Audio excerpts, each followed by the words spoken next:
বউ হারালে বউ পাওয়া যায়, কিন্তু মা হারালে মা পাওয়া যায় না। এটা খুব প্রচলিত একটি কথা।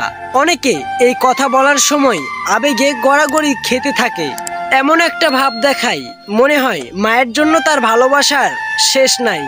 আর বউ ডাস্টবিনের ময়লা, মন চাইলে ছুঁড়ে ফেলে দিবেন সেই সব ব্যক্তিদের উদ্দেশ্যে কিছু কথা। মা আর বউ দুইজনেই হলেন মেরুদণ্ড। একজন হলেন জননী আর আরেকজন হলেন সহধর্মিণী।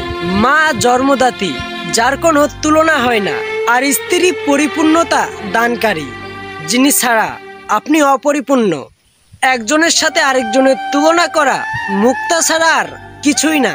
আপনাকে ছাড়া যেমন আপনার মা অসহায়, ঠিক তেমনি আপনার সন্তানটিও তার মাকে ছাড়া অসহায়। আপনার মা যেমন বড় মাছটা না খেয়ে আপনাকে খাওয়ান, খেতে বসে খেয়াল করবেন এই একই কাজটি আপনার স্ত্রীও করে। আপনার কিছু হলে আপনার মায়ের পরে সৃষ্টিকর্তার কাছে কেউ আঁচল পাতলে আপনার স্ত্রীই পাতেন। আপনার কাছে আপনার বোন মেয়ে যেমন আদরের, ঠিক তেমনই আপনার বউ কোনো ভাই বাবার কাছে তেমনই আদরের। আপনার মৃত্যুতে আপনার মা যেমন সন্তানহারা হবেন, তেমনি আপনার স্ত্রীও তার জীবনসঙ্গিনী হারা হবে।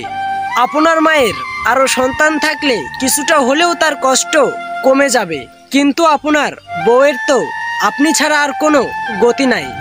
আপনার মা অন্য সন্তানদের মাঝে জীবনটা কাটিয়ে দিবে, কিন্তু একবার ভাবুন আপনার স্ত্রী কি নিয়ে বাঁচবে।